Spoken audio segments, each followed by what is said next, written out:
Tnieda portal ġdid dwar il-leġiżlazzjoni www.legislation.mt.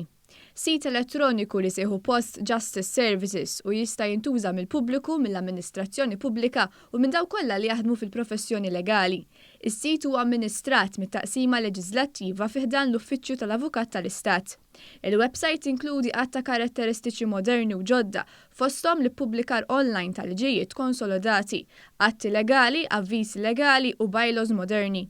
Il-Ministru għall-Ġustizzja Edward Zammit Lewis qal li bħalissa għaddej xogħol biex tiġi iddiġitalizzata s-sistema tal-qrati ta' Malta. Riċentament issaħħat il-website ecourts.gov.mt b'investiment ta' kważi €900,000 bilan li ċ-ċittadin jinqeda minn kollox minn post wieħed. Fostat ta' servizzi wieħed jista' jħallas il-multi pendenti mill-qorti kif ukoll jirċievi messaġġi fuq il-mowbajl. Il-Ministru Zammit Lewis qal li ġew modernizzati wkoll il-computers tal-qorti.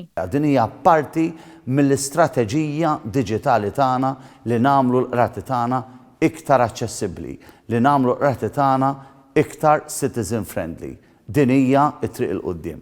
Is-Segretarju Parlamentari għall-Fondi Ewropej Stefan Zrinzo Azzoppardi qal li dan is-sit jifforma parti minn proġett koffinanzjat minn fondi Ewropej u qed jiġu investiti €45 miljun. Din il-website illi ġiet imnedija hija waħda minn dawk l-għodot biex tiffaċilita x-xogħol kemm ta' professjonisti, kemm ta' nies in ġenerali u negozji, ħalli wieħed meta jrid jagħmel riċerka dwar il-leġiżlazzjoni ikun jista' jsibha ferm aktar malajr.